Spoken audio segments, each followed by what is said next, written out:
Maghahatid ng mga latest na balita. Tatalakayin ng mainit na issue sa loob at labas ng bansa. Magbibigay ng mga tamang informasyon para sa kaalaman ng ating mga kababayan. Inyong matutunghayan dito lang sa PNN, JBTV, DWRB News, Radyo Katutubo.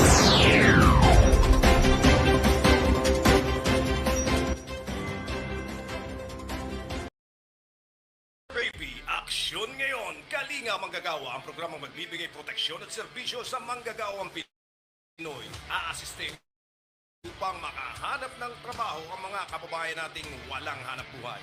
JB Aksyon ngayon, Kalinga Manggagawa. JB Aksyon ngayon, Kalinga Manggagawa.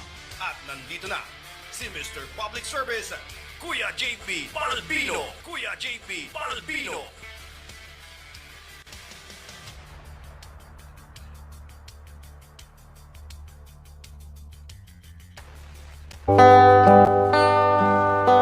Mahirap man ang buhay, aking matitiis.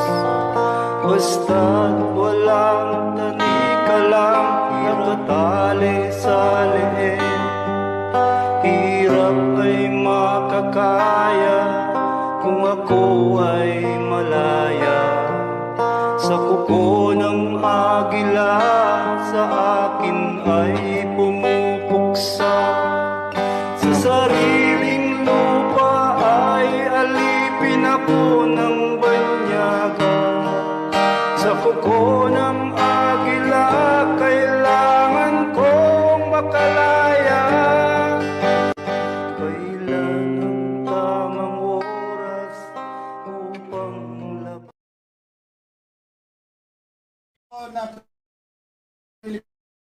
Pilipinas, Luzon, Visayas, and Mindanao. Lang tayo ngayon dito po sa mga headquarters ng tribo. Dito nga po sa may bandang Kapas Tarlac. Kapas, no? Banban Tarlac. Kung saan ay makapanayan po natin ngayon itong si Ma'am Robilen Serrano.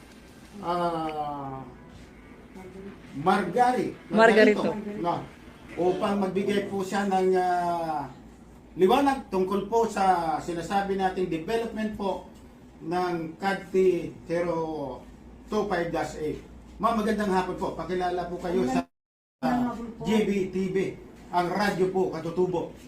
Magandang hapon po. Ako po si Rubile Margarito.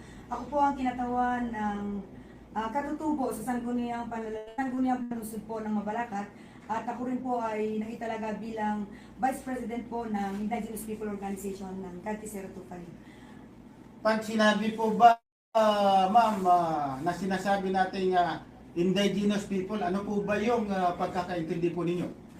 Opo, ang Indigenous People Organizations, ito po yung isang organisasyon na binubuo po ng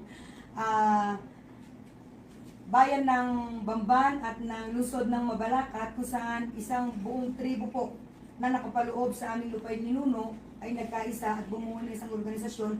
At ito po ang katawagan po ng aming organisasyon is Aitamag Anchi CADTI 025. Ito po ay registered sa SEC. Pag sinabi pong binabanggit nyo kanina, yung inyong organization, gaano po ba kalaki yung population nito, ma'am? Opo. Meron po kaming 20 sitios na nakapaloob po sa bali 6 na barangay. Sityo po, sityo. Opo, yung 20 sitios na meron po tayo na tribal community po. Pero nakapaloob po sa 6 na barangay, 3 po sa barangay ng 3 po sa lugar ng Mabalacat at 4 po yata sa lugar ng Bamban. Opo. So bali 7 po. So yun po, kasalukuyan nagkakaroon po kami ng Kobo, kumbaga nagsisensus po kami. Ginagamit po natin yung bagong teknolohiya ngayon sa Kobo, kung saan po yung mga IP youth natin, sila po yung tinrain para mag-census, para makuha po ang kabuoang datos sa loob ng CADTI. Pero kasalukuyan, ang pagbuo po ng aming indigenous political structure, meron po kaming 44 na clan. Opo. Yung 44 na clan po na yan is sila po yung na-identify within ancestral domain ng CADTI 025 na lehitimo nagmamay-ari ng lupa ay ninuno. At yung 44 clan na pilit ng ating indigenous people sa pamamagitan po ng paglabas ng Embank Resolution from National. So yun po, yung 44 po yun is dumaan sa susing pagpapakala. Kung sinuri talaga, kinilala ng bawat katutubo na yun talaga, sila talaga yung mga lehitimong nagmamayari. Opo. May ideya po ba kayo kung binubuo ng ilang libo itong sinasabi nating 44 clans? Ang nakuha po namin, ganito po, ang sa 44 clan, nagtatag kami ng tig-5 representative muna. Opo. Yung tig-5 representative na buo po sa 220. So yung 220 na ito, yun po yung tinatawag namin pinanlupuyan. Opo. Kung nakikita po ninyo kanina sa uniform po namin, meron kaming pinanlupuyan. Yung pinanlupuyan, ang ibig sabihin, itong mga 220, sila ang aming pinanggalingan, sila ang mga bangka patakaran, policy. Sila yung mga policy making po natin. Ito po yung sinasabi nila, yung Council of Elders, parang gano'n. Opo, parang ganon. Pero ang ano po talaga namin is pinanlupuyan. Kung saan sa pinanlupuyan, nagtatagpo kami ng isang mamumuno at yun po yung aming mamuon. Opo. Yun, doon po siya nanggaling. Galing po siya sa 220, mula sa 220 na kamahinan or clan na representative per clan, tig-5 kasi, hanggang na buong 220. So sila yung binuo po natin, sila yung mga gumagawa ng patakaran. Kumbaga sinala po ninyo yung inyong Yes, leader. po. Pagkatapos na masala, ay pinagkaisahan po ng Council of Elders para siya italaga muon. Yun po yung nangyari. After na mabuo yung nabuo po si Mamuon, nagdesisyon ngayon si Mamuon dahil sila po yung indigenous political structure, kailangan mag-create po tayo ng IPO. Yun po yung Indigenous People Organization na kung saan po, doon po kami nagkaroon ng selection. From 220, sila po ang nag-select sa amin. Opo. Na maiupo kami, meron po tayong president, si Oscar Dizon. Siya po yung presidente natin ng IPO. Magkaiba po ang IPS po, ang ating mamuon is si Oscar Rivera. Ano po ba yung ibig sabihin ng sinasabi natin mamuon? Pinaka-head po siya ng pinanlupuyan. Parang, ng buong King. 20. Parang radya o dato King. o king? No. Ang King. ano po kasi, parang ganun, pero nagiging maingat po kasi kami dahil, syempre, ang ano po talaga, gusto kasing ipakita ngayon ng mga IPS Council, makilala talaga as mamuon, namumuno, doon Opo. sa 220. Tapos, yung 220 na yon nag-create po sila, nauupo sa IPO, na ang IPO naman po, ang siyang tatayong technical arm. Opo. Eh ano naman po yung basihan ninyo para pumili po kayo ng inyong ilalagay, talagang mamuon doon po para pagkatiwalaan ng binabanggit nating caretaker, itong CADP 025. Ang IPS at IPO po kasi is naglabas ng administrative order from NCIP yan. Opo. Kailangan po talaga within ancestral domain, meron po tayong IPS, IPO. Opo. So syempre, kailangan po natin sundan yon hanggang sa yan po yung pag-create po na pinakilala namin sa kanila na meron kaming 44 clan, gagawa kami ng mas malawak pa, dinagdagan o kukuha kami sa 44 clan ng tig-5 Opo.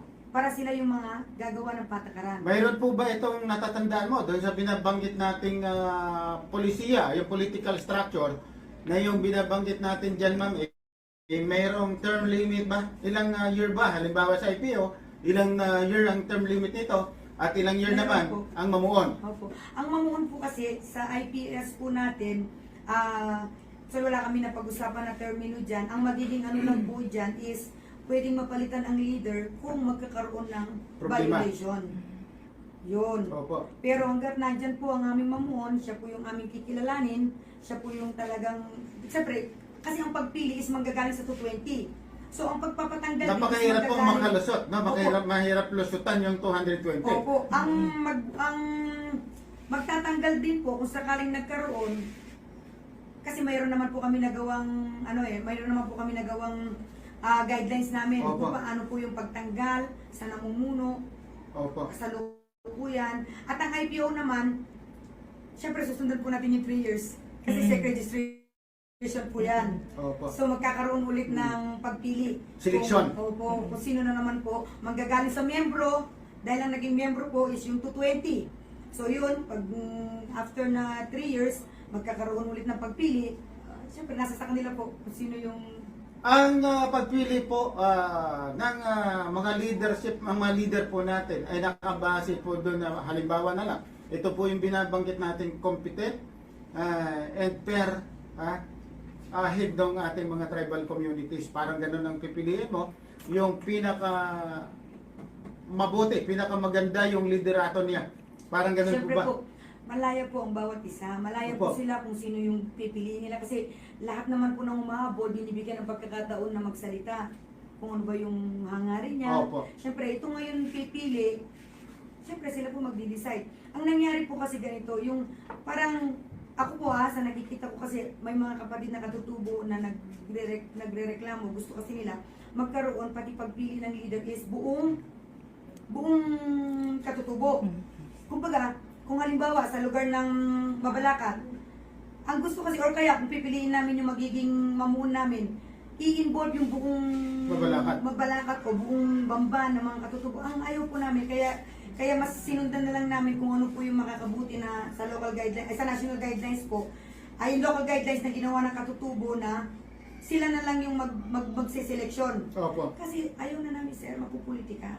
Mas madaming politika na hindi naman involved yung mga Kaya nga, ang katutubo. ginawa po namin, sir, katulad sa pagpili sa IPMR, bakit hindi na ginawa na buong mga restrado na Mabalacat, bakit hindi yun yung pumili? Kasi, Opo.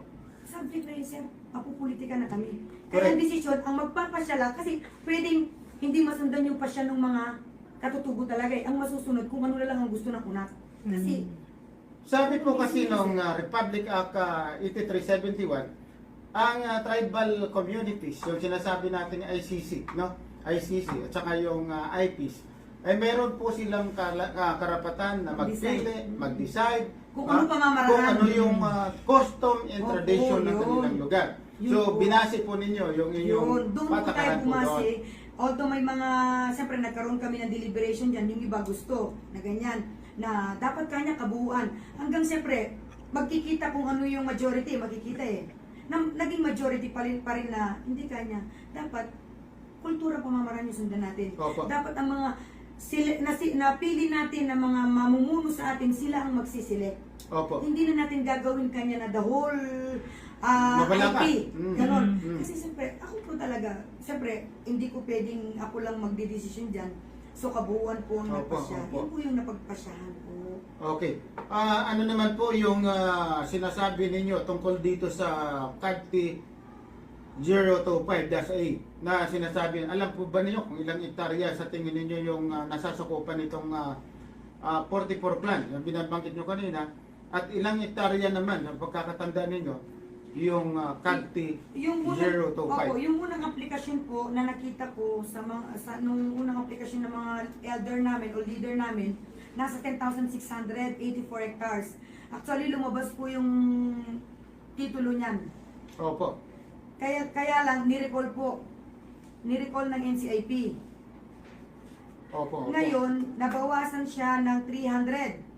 So yung 10,600 nabawasan ito ng 300. Ngayon, yung 300 na yon questionable pa po sa amin kasi nauna ng kinlaim po kasi yan na dapat talaga 10,600. Walang ganong explanation bakit nabawas po ng 3.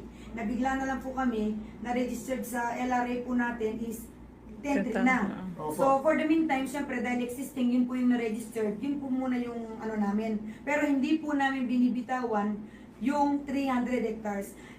Magkakaroon po, i-claim po namin yan, actually sa master plan po namin, nilagay din po namin yan.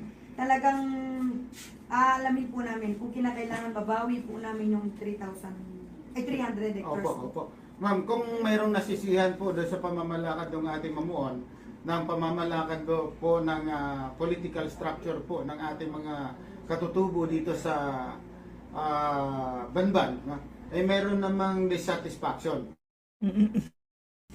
Pwede nyo ba tukuyin sa atin ngayon kung sino yung mga hindi, yung dissatisfaction doon Opo.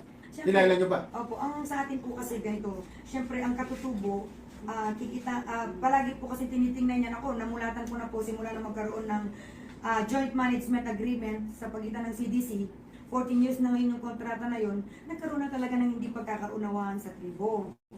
So ang nangyari po, syempre, sabi ko nga, wala na tayong magagawa. Kung mayroong pag-aalitan, gawa na lang ng solusyon kung paano magkaisa tayo. So ginawa po natin yan kasi nagkaroon ng hindi pagkakaunawaan dahil meron tayong bata before. Opo. Bambanay Tribal Association, meron tayong mata.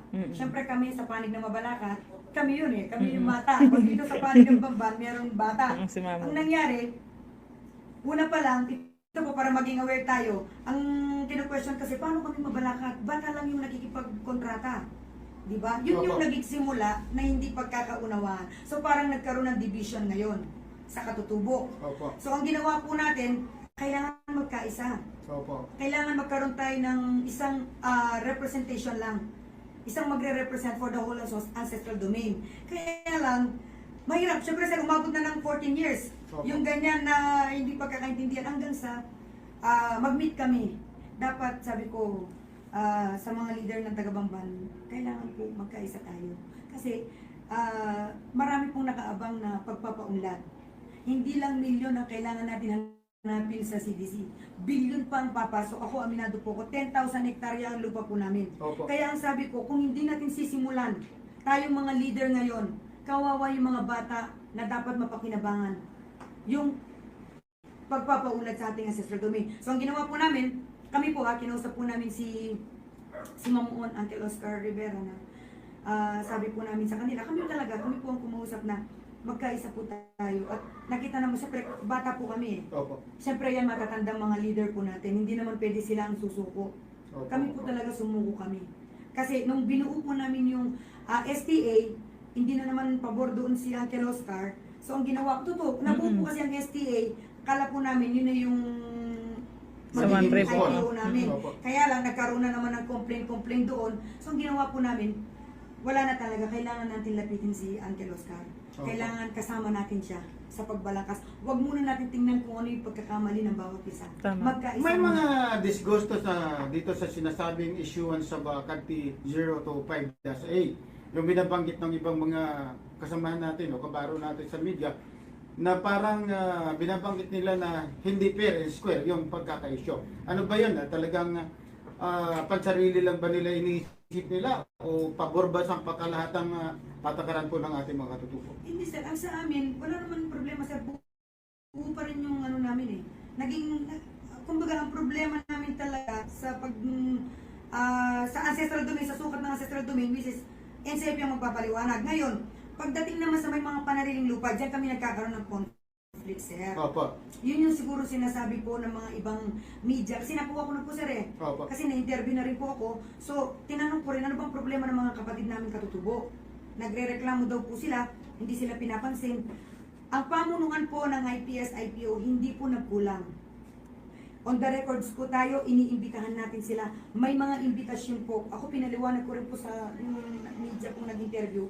Pinaliwanag ko po sa kanila, sir, iniimbitahan po namin sila para dito upuan. Hindi rin nalirespeto ang IPS-IPO kasi hindi sila napabilang bilang mga opisyal o clan. Which is ang dahilan, hindi kami ang may kasalanan kung hindi sila napabilang. Kasi hindi talaga sila na-recognize kasi napatunayan, hindi talaga sila certificate holder. Ibig sabihin, hindi sila isa sa nagmamay-ari. Wala silang lupa, ika nga. Opo. Oo. Walang mai-present talaga.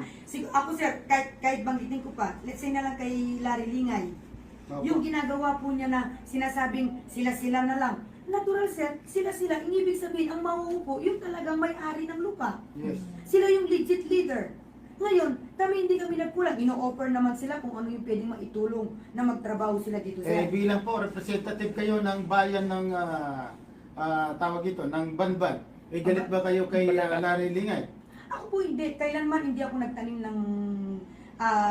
siguro minsan nakakapag Kampo. ano rin sir na... Siyempre, nagkakaroon ka rin ng konting galit na, bakit ganyan si Kuya Larry? Pero kailanman sir, hindi ko sinarado yung pintuan namin. Ano po ba yung gustong ipaabot ninyo? Una dito kay Mr. Lingay. Hindi ko po kilala si Mr. Lingay.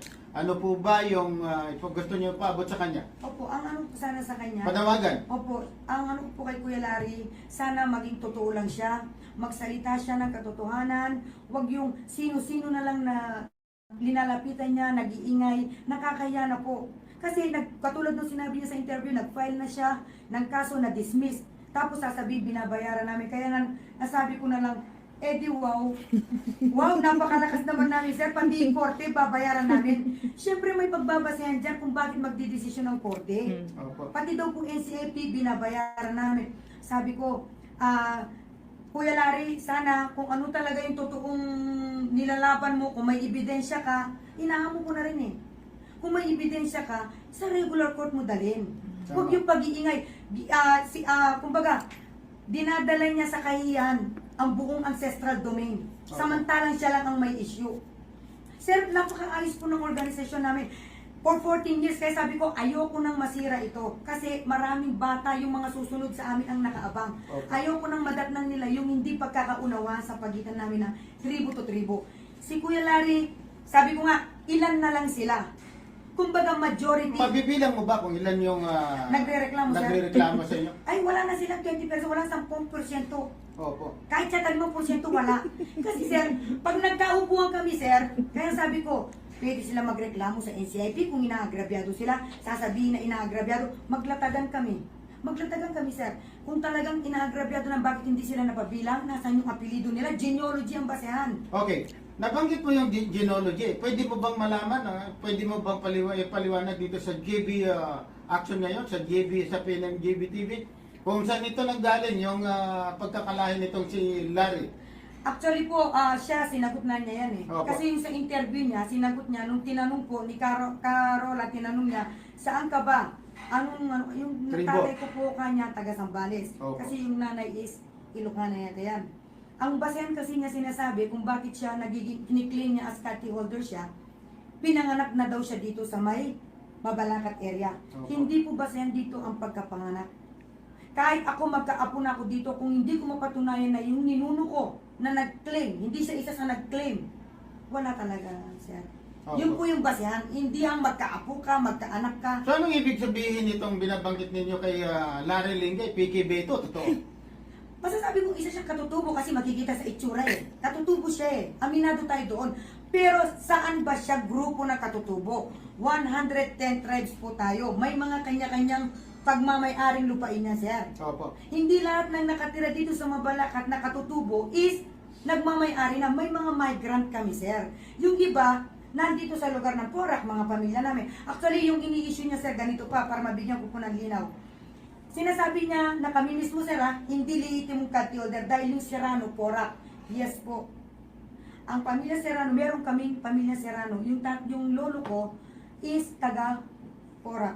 Opo. Kaya nga, ang nakapag-asawa siya dito na Tanglaw. Ang Tanglaw pumasok sa kamainan ng 44. So ito kanya na lolo ko, sir, nakapag-asawa ng Porac. Yung pagka-Serrano ko, sir, cati holder kami sa Porac. Opo. Opo. Yung pagkatanglaw ng lola ko, cati holder kami. Kaya double blade kami, sir. Yes, ma'am. Yes, ma'am. Double blade kami ng cati holder. Okay. Mayroon po ba kayong panawagan dito po sa National Indigenous Peoples Office dito po sa Quezon City? Yun ang pamunuan po ng NCIP. Opo, kanina nagsalita na rin po ako. Ngayon, kasalukuyan, ang NCIP po natin, katuwang po namin sa pagbalangkas ng aming Ancestral Domain Sustainable Development Protection Plan, ang aming ADS-DPP or mas kilala po na Master Plan. Ngayon po, gusto ko pong ibalita sa lahat, napakasaya po ng IPS-IPO o ng buong CATI 025 dahil for 14 years, simula nung magkaroon kami ng kontrata sa GMA, which is nire-required talaga na dapat meron kaming master plan, ngayon pa lang po nagawa. Sa pamumuno po ng IPS-IPO. Opo. Ngayon po, katuwang po ang NCIP, ginawa po namin, humingi po ako ng assistant kay director, sumulat po ako na ang IPS-IPO, kami po magpo-provide lahat ng gastusan, kami po kako ang mag-i-invite sa mga dapat imbitahin ng babalangkas ng ADS-DPP. Kailangan lang po namin ng assistant ng NCIP para sa documentation. So yun po sinabi ko kay Director, pinababa po niya ang Bamban Service Center at Pampanga Service Center. At ngayon, kanina po, nagkaroon na kami ng finalization. So handa na po kami i-present ito sa CDC, sa mga LGU, kasi katuwang po ang national natin na pwede po natin mahingan ng tulong na sila po ang, syempre, yung master plan po namin sir for 5 years, ano yan eh, plan po yan eh. Opo, Syempre, development. hindi naman po namin mapapaunlad dyan kung hindi natin din katuwang ating mga national Mga LGU. syempre. Tama. Bukod sa mga investors na papapasukin natin para magkaroon pa talaga ng pagpapaunlad, syempre, yung mga ibang dapat na program, nandiyan po ang national. So, yan po sa NCR. Manawagan po kayo ma'am doon sa pamunuan CDC at manawagan din po kayo sa ating lokal na pamahalaan para po kayo ay bibigyan pa ng lalong pagtitiwala sa pamamagitan po ng negosyo. Opo. Ang ano po natin sa CDC, ngayon po na natapos na yung master plan namin, so siguro mag-invite po, mag-uusap po kami, kailangan po namin upuan para po pagkitain din, syempre yung mga programa rin na, or mga pagpapaunlad na nais din ng CDC. At sa LGU naman po, talagang ilalatag po namin ito, magkakaroon po kami ng stakeholder forum. Opo. Ang stakeholder forum po, yun yung ilalatag namin yung master plan at syempre, kung sino pong mga government ang magpo-commit na kung ano yung maitulong nila. Kung Para sa negosyo. makikita po sa master plan kung ano po yung kailangan po namin. Opo. Opo. So sa lokal po nating pamahalaan, ano naman yung panawagan ninyo? O yun po, syempre unang-una nagpapasalamat din po kami sa lokal na pamahalaan ng Bamban at ng Mabalacat kasi simula po balangkasin po namin ng IPS, IPO, naging kaantabay din po natin sila. Ako po sa lugar ng Mabalacat, sumusulat po ako kay Mayor para budgetan po, nag-start pa kami, budgetan sa pagkain po namin kasi hindi biro ang mag-gather kasi ng 300 hanggang 500 na katao. So yun, naging katuwang po natin ng LGU ng Mabalacat, syempre sa pangunguna po ng aming Mayor Chris Garbo. Salamat po na nakatulong po talaga yon. At sa lugar naman po ng Bamban, ganyan din, nagsalitan po. Pag magkakaroon ng pagpupulong sa lugar ng Mabalacat, si LGU Mabalacat ang magpuprovide ng pagkain. Pag sa lugar po ng Bamban, si LGU po ng Bamban ang magpuprovide hanggang sa natapos po namin ang pagdodokumento ng aming political structure. Ma'am, manawagan po kayo dito po sa lahat ng mga kasapi o hindi may kasapi na sana magkaisa yung ating mga bawat tribo dito sa lugar. Manawagan po kayo ng pagkakaisa. Opo. Sa amin po, sana po sa bawat katutubo, ako po alam ko po kahit sa iba-ibang mga CAD team, mayroon pa pong hindi pagkakaunawaan. Masasabi ko pong isang halimbawa po ang sa amin. Isang halimbawa po ang CAD 025 for 14 years na hindi pagkakaunawaan po ng aming tribo. Walang kapakinabangan. Ako, aminado po ko. Walang malinaw na pagpapaunlad ang mangyayari. Pero dahil sa pagkakaisa po na aming ginawa, ako po ngayon nakikita ko na noon, milyon pa lang ang sinasabi, sinisiraan ng bawat tribo. Mas lalo pa kaya papasok ang bilyon sa pagpapaunlad po na gagawin namin. Dahil nagkaisa po ang tribo ng Bamban at Mabalacat. Sana po sa ibang mga kapatid ko, kung ano man po yung hindi natin pagkakaunawaan sa kapwa tribo, tayo po ang makakaresolve nito. Tayo po ang uupo nito. Ibigay niyo lang po kung ano ba yung mga hinaing natin, kung ano po pwedeng pagkitain natin. Huwag po tayong mabuhay o manatili na lang sa hinanakit o galit sa bawat isa. Pagpapaulat, isipin po natin yung mga kabataan po natin. So Sorry, napakaliwanag po yung tinuran ng ating IPM, no? IPM Robilin Margarito Sirano. Yan po yung ating panayam dito mula po dito sa Banban Tarlac. Kuya GB po lamang para sa PNM GB TV, ang radyo katutubo.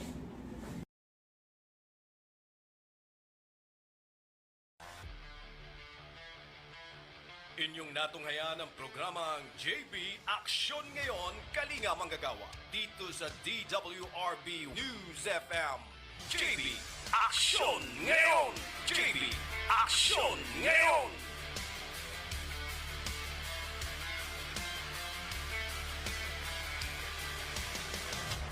JB Aksyon Ngayon! JB Aksyon Ngayon! Maghahatid ng mga latest na balita, Tatalakayin ang mainit na issues sa loob at labas ng bansa. Magbibigay ng mga tamang impormasyon para sa kaalaman ng ating mga kababayan. Inyong matutunghayan dito lang sa PNN, JBTV, DWRB News, Radyo Katutubo.